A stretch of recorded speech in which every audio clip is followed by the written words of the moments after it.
بھارت کے زیر انتظام کشمیر میں کنن پوشپورہ گاؤں کپواڑہ قصبے سے محض 5 کلومیٹر کی دوری پر واقع ہے۔ 23 فروری 1991 تک یہ چھوٹا سا گاؤں بھی تمام دوسرے گاؤں کی ہی طرح تھا۔ 23 فروری کی رات بھارتی فوجی بڑی تعداد میں تلاشی کے لیے گاؤں میں داخل ہوئے اور مردوں کو ایک جگہ جمع کیا۔ ان سے رات بھر پوچھ گچھ ہوتی رہی۔ مقامی پولیس اسٹیشن میں درج FIR کے مطابق فوجیوں نے اس رات 30 سے زیادہ خواتین کو مبینہ طور پر جنسی زیادتی کا نشانہ بنایا۔ دن کے 1 بجے 2 بجے تھا، اس نے ہم کو چھوڑ دیا۔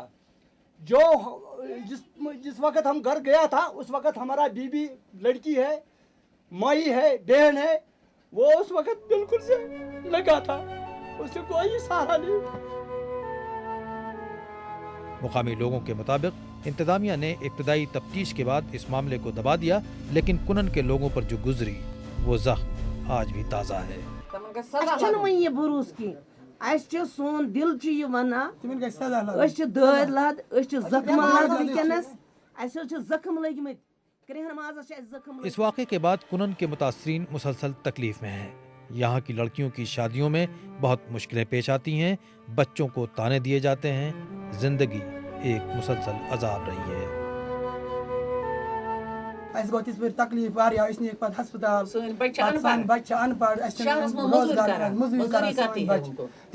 بچن پانس سی پکن کور خاندر بغیر روزمت یوت تکلیف گو یوت ظلم گو اس فوجن۔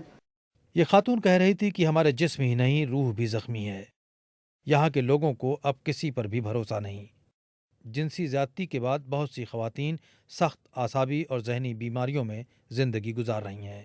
میری بہن کی شادی میں نے کیا ہے، مگر میں نے کیا اس کے ساتھ، وہ جو 50 سال کا بوڑھا تھا اس کے ساتھ میں نے شادی کیا، مگر جب آج بھی اس کے ساتھ غلط نہ رہا، آپ کے ساتھ ایسا ہوا ہے، آپ کے ساتھ ریپ ہوا ہے، مگر وہ اپنی زندگی بہت مصیبت سے نکالتا ہے۔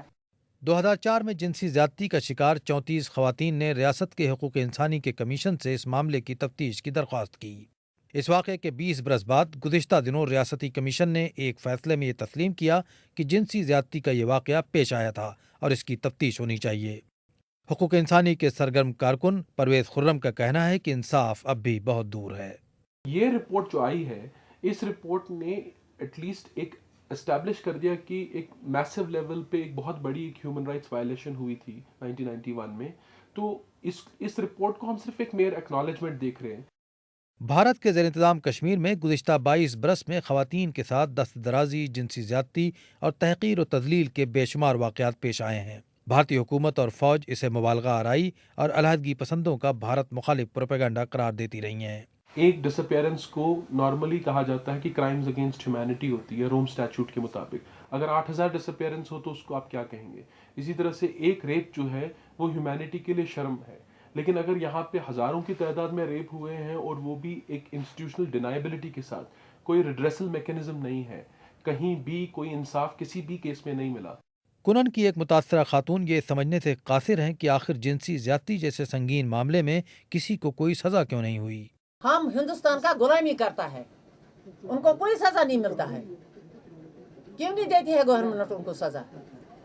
کیا ہم آدمی نہیں ہیں؟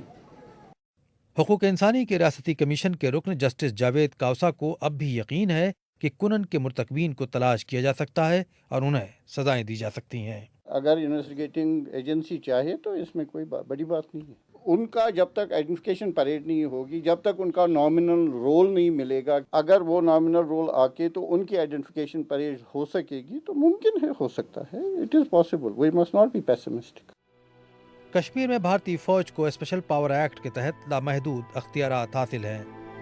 مقامی لوگوں اور حقوق انسانی کی تنظیموں کا کہنا ہے کہ جب تک یہ خصوصی قانون واپس نہیں لیا جاتا تب تک ریاست میں جنسی زیادتی اور غیر آئینی ہلاکتوں جیسے سنگین جرائم میں بھی انصاف کی توقع کرنا بے معنی ہے۔ شکیل اختر، BBC، کنن پوشپورہ۔